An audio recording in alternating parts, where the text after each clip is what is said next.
Sönmez yüreğimden arım, ben hep alevsiz yanarım. Kurudu ömür pınarım, kurudu ömür pınarım. Zalim, zalim nefis yıktı beni. Zalim, zalim nefis yıktı beni. Zalim, hain nefis yıktı beni.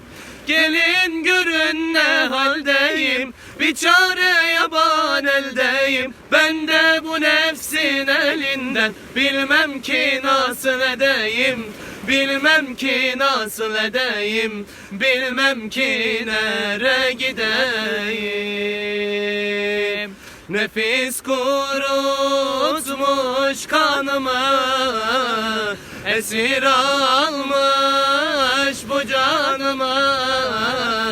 Hasret sarmış her yanımı, hasret sarmış her yanımı. Zalim, zalim nefis yıktı, yıktı beni, yıktı, yıktı beni. Zalim, zalim nefis yıktı, yıktı beni, yıktı, yıktı beni.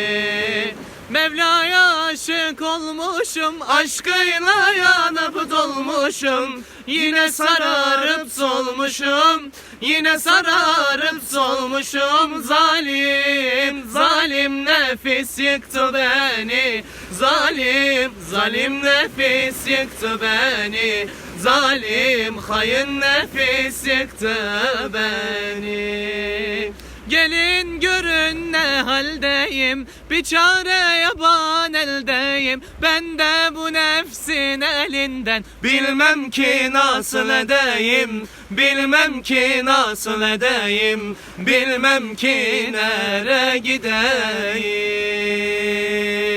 Nefis kurutmuş kanımı, esir almış bu canımı.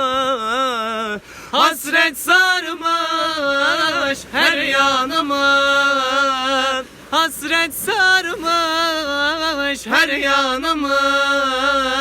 Zalim, zalim nefis yıktı, yıktı beni, yıktı, yıktı beni. Zalim, zalim nefis yıktı, yıktı beni, yıktı, yıktı beni.